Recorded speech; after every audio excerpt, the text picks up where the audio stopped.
Good morning, Christine Senville coming to you live from my kitchen to talk about cooking, or not really cooking, cooking protein.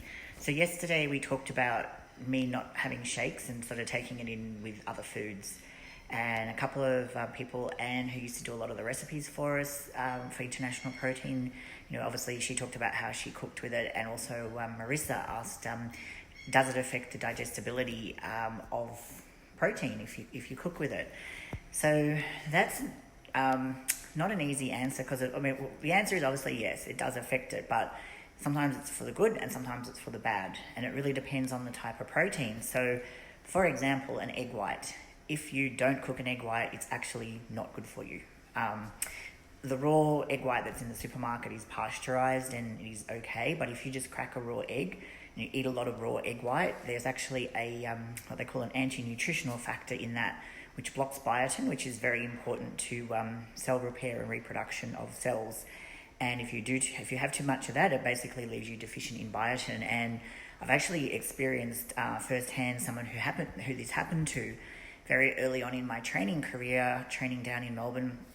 There was a pretty big powerlifter guy, Big Barry we used to call him, and I remember him coming to the gym and he kind of had like sores around his nose and his face, and he'd been to the doctor, and basically it was because of the 12 raw egg whites he was consuming daily and had been doing on this special bulk up or some kind of diet that he was on for his powerlifting competition, and essentially that was the effect. The body was not able to process the biotin in the way that it was supposed to. So something like an egg white has to be cooked. So that's essentially, cooking is denaturing. So people have probably heard of that word. So in that instance, it's essential to make that food available to you, make that protein available to you. So the protein's there, no problem, he was getting the protein, but it was the other effect that the egg white, or items in the egg white which were causing that problem. Another example of that is the soybean. If people just eat, not that I could imagine eating a raw soybean, but if you were to do that, again, there's other factors in that soybean which block the uptake of certain nutrients. And in that instance, I think it is the protein. So you have to cook soybeans, and obviously, soy protein powder, it's all okay. But in some instances, and obviously something like meat, if you try to eat raw meat, of course you can digest it, but it is definitely a lot harder on the body than cooking it. So there's certain foods where certain instances cooking the protein is better for it, and in fact you actually need to do that. So then when it comes down to protein powder, obviously everyone knows, or maybe not obviously, but milk is essentially made up of casein proteins and whey proteins. So probably very familiar with those two terms. So if you were to look at milk overall, it behaves a certain way. So I'll come back to this denaturing. So the casein, for example, is heat stable. It doesn't really change when you heat it. So you can, do that no problem. It just stays in the same form.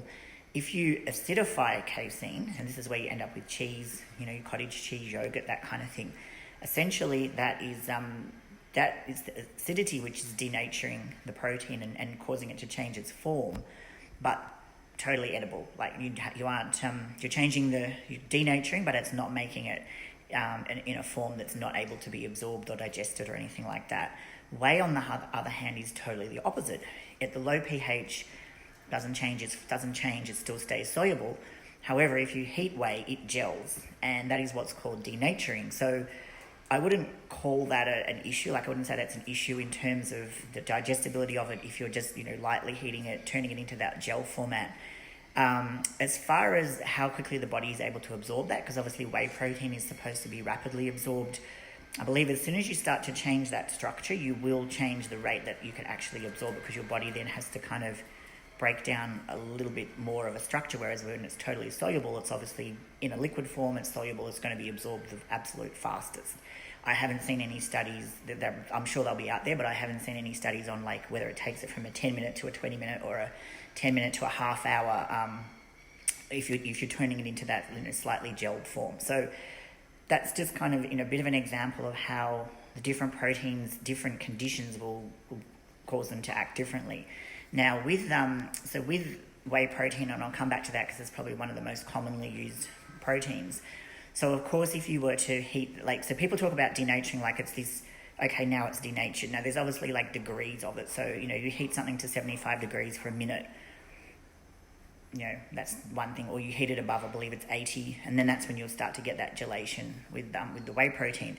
If you were to do it for, I don't know, over 120 degrees for an hour, then you're going to start to have a problem. So it depends really on the application that you're doing. So if you're whipping it up in a pancakes are cooked really, really quickly. They're quite thin, cooked out on the stove. The temperatures they're not getting up to is not very high. So whilst you'll get that degree of gelation happening with that, which is, in that instance, a good thing, for the functionality of the food, nutritionally, it's not really going to have any impact. However, then there comes the next thing is like what you're actually mixing that up with. So again, you put a protein like whey, you put that with some simple carbs and simple sugars, and it actually speeds up how quickly your body will process that and how much your body will take up of that. If you were to then, say, bind that up with a lot of fiber or whole grains and make like a whole grain type of pancake or something like that, then it's the opposite. You're going to really bind that protein up. It's also going to bind with the carbohydrates, gel, and then from a nutritional point of view, it's not going to have changed. You're still getting your protein, but the speed at which you absorb it, it's now no longer going to be as super quick as what it would be if it was mixed up in a water drink or mixed up even just as a paste. It's not going to change it too much from being mixed up in water. But once you start to introduce other foods and things that they can bind and complex with, then that changes not the nutritional properties of the protein itself, but definitely the way that your body, like how quickly your body will have access to that. So just keep that in mind. And that's like with our amino charged WPI, the reason why we don't put any of stabilizers, like it's a thin drink, and some people don't like that, but the reason why we left all those things out is because even those gums and things which will thicken up a shake are going to like bind that protein and slow down the digestion rate. So it doesn't change it nutritionally, but it definitely does slow up the absorption rate. So that's just those kind of things to keep in mind. But yeah, like when this is a little story about when I was studying, started studying food science. Things like whey protein isolate didn't exist, which is kind of weird. Whey protein concentrate was just coming out. Like it was this novel ingredient that was being talked about, because remember that, for years and years and years, we've all made cheese. And the byproduct of that is obviously the whey, because as I said, the acidity causes the casein to gel, but the whey doesn't. So that's how they separate that off. They make cheese, and then the whey stream is what's left over. And it used to be like this byproduct that they would sell off to pig farmers and sell it really cheap. And then they actually first kind of started seeing it as a food that you could use to replace things like egg, because if you're making a marshmallow, egg is like, for me, egg is very expensive as a protein, like 80% protein, and it costs you like more than what an isolate costs, as a raw material for us to buy, which is 90%. So in the manufacturing world, back when whey isolate was very cheap, long time ago, they decided that was a really good way to replace egg in things like marshmallows and confectionery, and use that as a whipping agent, because you all know how that WPI goes frothy when you shake it a lot. That's actually meant to do that, and that's like one of the functional properties that they actually picked it for. And then some of the other properties were like meat binding.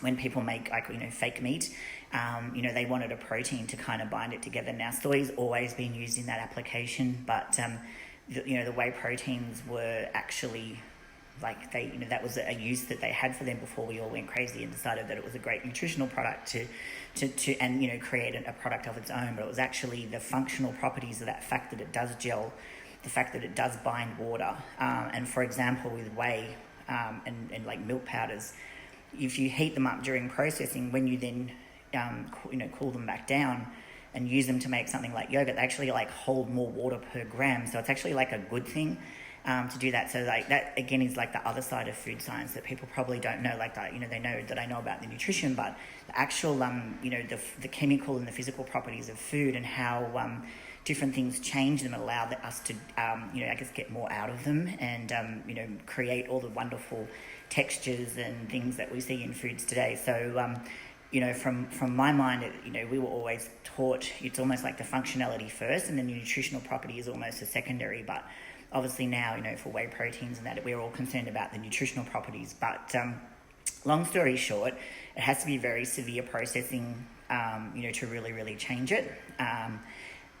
Just coming back to that, it's probably a little bit of a tangent, but in terms of cooking, like in cooking with protein, casein is actually a better protein to cook with because it doesn't cause that gelation. And I know that you've probably tried cooking with WPI and you get that real rubbery kind of texture. and that's, just because of how it changes. So it's good for whipping. It's good for like making, gels if you want that kind of gel texture in a custard type of product, or some kind of dessert where you may be trying to heat it and set it. But when you're trying to bake with it, it tends to turn things into a bit of a nasty rubber, whereas the casein doesn't do that as much because it's providing a protein and a structure, but it's not physically changing much, and because its changes happen at lower pH. So when it comes to cooking, I would pick casein over whey in terms of giving me a better product, and nutritionally, you've still got your protein, and it's actually a very high protein, very low fat protein, but more designed for that. So that's just a little tip there with the cooking, that you would reach for a casein over a whey, for getting a better result with that kind of thing. But as I said, you got to take into account everything that you mix it up with.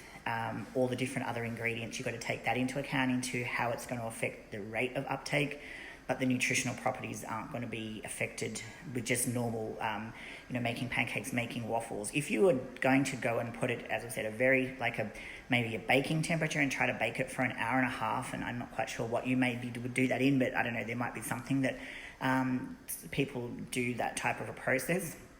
What does happen is, it's not that it destroys the amino acids as much as it makes them less available. It makes them unable to be accessed by the enzymes that we have in our bodies to break those down.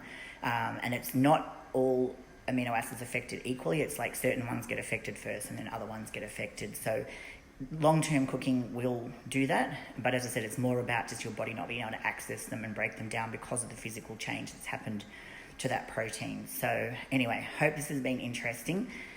If you have any more questions, definitely do ask, because as I said, the technology side and the science side of food is, to me, it's absolutely fascinating, and it actually is good to kind of refresh my memory and revisit things that I learned years ago and maybe haven't used, because basically when we blend stuff, basically what goes in comes out. Nothing can go terribly wrong when you do that, whereas some of the things that I've worked on in the past, and like one of those was biscuits, is probably like the most difficult thing to work on, because it has, it's almost like an art as well as a science, because the humidity can affect how your biscuits rise, and it's got your physical mixing that affects it. You've got the ingredients that affect it, and even like the protein levels of the flour and all that kind of thing. So it's just it absolutely used to drive me crazy, because you think you'd understand it and then something would change and you wouldn't. But powder blending, I'm nice and safe, because as I say, what goes in comes out, and we can very much control what we're putting into a product, and that if we want to give you a certain dose of protein or a certain amino acid or any other kind of nutritional additive, we can certainly put that in and guarantee that comes out at the other end. So anyhow, thank you everybody for watching, and as I said, any more questions, just fire them in the comments below. Have a really good Friday, everyone.